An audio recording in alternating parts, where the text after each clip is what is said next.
ಮೈಸೂರಿನ ಚಾಮುಂಡಿ ಬೆಟ್ಟದಲ್ಲಿ ಆಷಾಢ ಮಾಸದ ಸಂಭ್ರಮ ಜೋರಾಗಿದೆ. ನಾಡದೇವತೆ ತಾಯಿ ಚಾಮುಂಡೇಶ್ವರಿ ಸನ್ನಿಧಾನದಲ್ಲಿ ವಿಶೇಷ ಪೂಜೆ ಪುನಸ್ಕಾರಗಳನ್ನು ನೆರವೇರಿಸಲಾಗ್ತಾ ಇದೆ. ಇವತ್ತು ಮೊದಲ ಶುಕ್ರವಾರ ಆಗಿರುವುದರಿಂದ ಚಾಮುಂಡಿ ಬೆಟ್ಟಕ್ಕೆ ಭಕ್ತ ಸಾಗರವೇ ಹರಿದು ಬರ್ತಾ ಇದೆ. ಈ ಬಾರಿ ಬೆಟ್ಟಕ್ಕೆ ಬರುವಂತ ಜನರ ಹಿತದೃಷ್ಟಿಯಿಂದ ಹಲವು ಮಾರ್ಪಾಡುಗಳನ್ನು ಕೂಡ ಮಾಡಲಾಗಿದೆ. ಜಿಲ್ಲಾಡಳಿತ ಹಾಗೂ ಪೊಲೀಸ್ ಇಲಾಖೆಯಿಂದ ಹಲವು ಕಟ್ಟುನಿಟ್ಟಿನ ಕ್ರಮಗಳನ್ನು ಅನುಸರಿಸಲಾಗ್ತಾ ಇದೆ.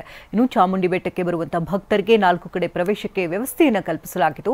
ಟಿವಿ9ಗೆ ಮೈಸೂರು ಹಾಸ್ಪಿಟಾಲಿಟಿ ಕ್ಷೇತ್ರದಲ್ಲಿ ಜಾಗತಿಕ ವೃತ್ತಿಯ ಕನಸು ಇದೆಯಾ? ಜಾಗತಿಕ ಅಧ್ಯಯನ ಉದ್ಯೋಗ ಅವಕಾಶಗಳೊಂದಿಗೆ ಭಾರತದ ನಂಬರ್ 1 IIHM ನಲ್ಲಿ ಓದಿ ಪ್ರವೇಶ ಆರಂಭವಾಗಿದೆ. ಈಗಲೇ ಸೇರಿ. ಪೊಲೀಸ್ ಕಮಿಷನರ್ ಸೀಮಾ ಲಾಟ್ಕರ್ ಮಾಹಿತಿಯನ್ನು ಕೊಟ್ಟಿದ್ದಾರೆ. ಇನ್ನು ಮೆಟ್ಟಲು ಹತ್ತಿ ಬರುವಂತಹ ಭಕ್ತರಿಗೆ ಪ್ರತ್ಯೇಕ ದರ್ಶನಕ್ಕೆ ವ್ಯವಸ್ಥೆ ಇದ್ದು ಚಾಮುಂಡಿ ಬೆಟ್ಟಕ್ಕೆ ಖಾಸಗಿ ವಾಹನಗಳ ಪ್ರವೇಶಕ್ಕೆ ನಿರ್ಬಂಧಿಸಲಾಗಿದೆ. ಲಲಿತ ಮಹಲ್ ಮೈದಾನದ ಬಳಿಯಿಂದ ಉಚಿತ ಬಸ್ ವ್ಯವಸ್ಥೆಯನ್ನು ಕಲ್ಪಿಸಲಾಗಿದೆ. ಉಚಿತ ಧರ್ಮದರ್ಶನಕ್ಕೆ 300 ರೂಪಾಯಿ ಟಿಕೆಟ್ ಹಾಗೂ 2000 ರೂಪಾಯಿ ಟಿಕೆಟ್ಗೆ ಪ್ರತ್ಯೇಕ ಬಸ್ಗಳ ವ್ಯವಸ್ಥೆ ಇದೆ.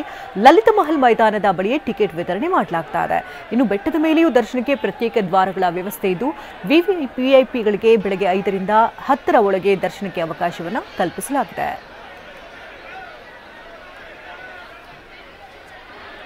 ವ್ಯವಸ್ಥೆ 300 ರೂಪಾಯಿ 500 ರೂಪಾಯಿ 2000 ರೂಪಾಯಿ ಫ್ರೀ ಎಲ್ಲ ಒಂದೇ ಕಡೆ ಬರ್ತಾ ಇದೆ. ಕುಡಿಯೋಕ್ಕೂ ನೀರಿಲ್ಲ. DC ಅವ್ರು ಕೇಳಿ, ಕುಡಿಯೋಕೆ ನೀರಿಲ್ಲ ಇಲ್ಲಿ. ಟಯರ್ಡ್ ಹೋಗಕ್ಕೆ ವ್ಯವಸ್ಥೆ ಇಲ್ಲ ಇಲ್ಲಿ.